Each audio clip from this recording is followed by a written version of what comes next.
अगली शाम अर्जुन जल्दबाजी में थाने से बस निकल ही रहा था कि एक आवारा सा आदमी बाहर हवलदार से अर्जुन के बारे में पूछने लगा।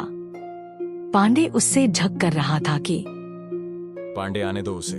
कहते हुए अर्जुन वापस अपनी कुर्सी पर बैठ गया। ये अर्जुन का एक लोकल खबरी था बिशन। शाम के वक्त थाने आया है तो जरूर कुछ काम की खबर ही लाया होगा।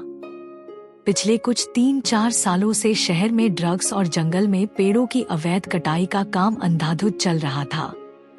इसी कारण पिछले एसपी की भी बदली हो गई और साथ ही इंस्पेक्टर की भी।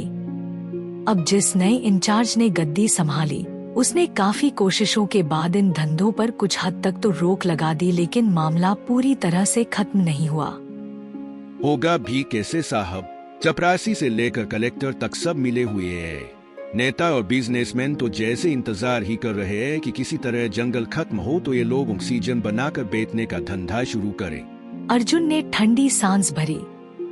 बिशन सही कह रहा है, आज की तारीख तक तो सरकार के पास इन धंधों का प्रपोजल भी पहुंच चुका होगा। और ड्रग्स तो पूछो ही मत साहब, कॉलेजों यहाँ तक कि स्कूलों तक में उन्होंने अपनी जड़ें जमाई हुई है। एडमिशन होते ही बच्चों को आकर उनके दलाल खेल लेते हैं। बड़े बड़े लोगों के बच्चे खुद ही इन कामों में लिप्त हैं। उन बच्चों ने भी अपने एक गैंग बनाए हुए हैं स्कूलों और कॉलेजों के अंदर।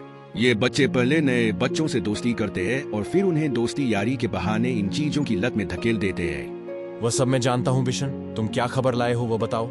अर्जुन ने अपने मोबाइल पर कुछ देखते हुए पूछा। इनका एक लौट आज रात जंगल में आने वाला है। कहते हुए उसने अपनी दानी हथेली खुजलाई। अर्जुन उसका इशारा समझ गया था। पूरी बात बता। अर्जुन की एक भौं उठ गई। पूरा जंगल तो नहीं छानूंगा तेरे कहने पर। जंगल में कहाँ किस वक्त? बिशन उकताकर पीछे हो गया। अब सर ये कैसे बता सकता हूँ, वहाँ जंगल का कोई नक्शा थोड़े ही है मेरे पास, या वहाँ कोई फेमस लैंडमार्क है जो उस मनहूस अपार्टमेंट के उस खंडहर के आसपास? नहीं, वहाँ नहीं, उसके आसपास तो कोई नहीं फटकता। क्यों? अर्जुन की एक भौं उसे तकते हुए उठ गई। बिशन की नजरें यहाँ वहाँ हो गईं। अरे सर, आपको तो पता ही होगा ना कि उस इमारत के बनते वक्त वहाँ मौतें हो गई थी। अब ऐसी जगह पर कौन जाना चाहेगा, वह भी रात में? नहीं, मुझे नहीं पता था। अर्जुन ने बनावटी अंदाज में कहा और जेब से 500 का एक नोट निकालकर उसकी तरफ बढ़ा दिया। लेकिन बस उसी के सामने जा रहे हाईवे के उल्टी तरफ का जंगल, वहाँ की टिप है सर। बिशन ने उस नोट पर 3-4 फोल्ड मारे। आप क्यों फिक्र कर रहे हैं, मैं चलूंगा ना आपके साथ। कमीज की जेब में वह नोट डालता हुआ बिशन का हाथ ठहर गया। बाकी का बाद में देंगे क्या? बड़ी मीठी सी मुस्कुराहट के साथ उसने कुछ झिझकते हुए पूछा। अर्जुन ने मेज पर आगे झुकते हुए वह नोट जबरदस्ती उसकी जेब में ढूंसा। और तेरी पिछली 2 टिप काम की नहीं थी, और अगर ये वाली भी काम की ना निकली तो अब तक जितना दिया है ना वह भी। अर्जुन उसे कुछ और बोलने को था कि उसके मोबाइल की घंटी बजने लगी।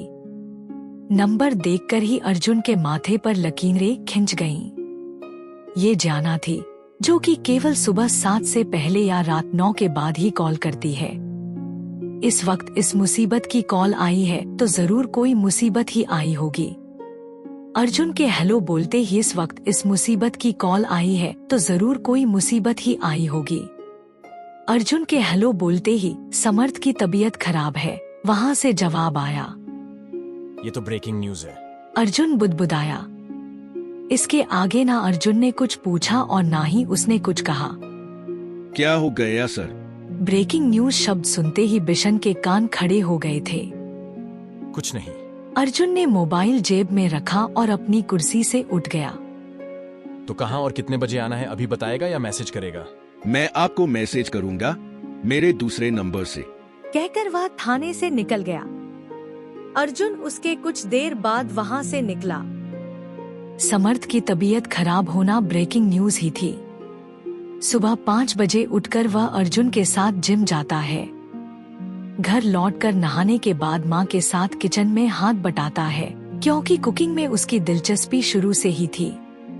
अपने इसी शौक को उसने अपना व्यवसाय बनाना तय किया था और फिलहाल होटल मैनेजमेंट के बाद एक 5 सितारा होटल में अभ्यास पर था। उसके खान पान से लेकर उसकी दिनचर्या, यहाँ तक कि विचार तक इतने अनुशासित हैं कि उसे बुखार तक जल्दी से नहीं होता। फिर जाना ने फोन किया है तो तबीयत ज्यादा ही खराब रही होगी, वरना फोन समर्थ की तरफ से भी आ सकता था।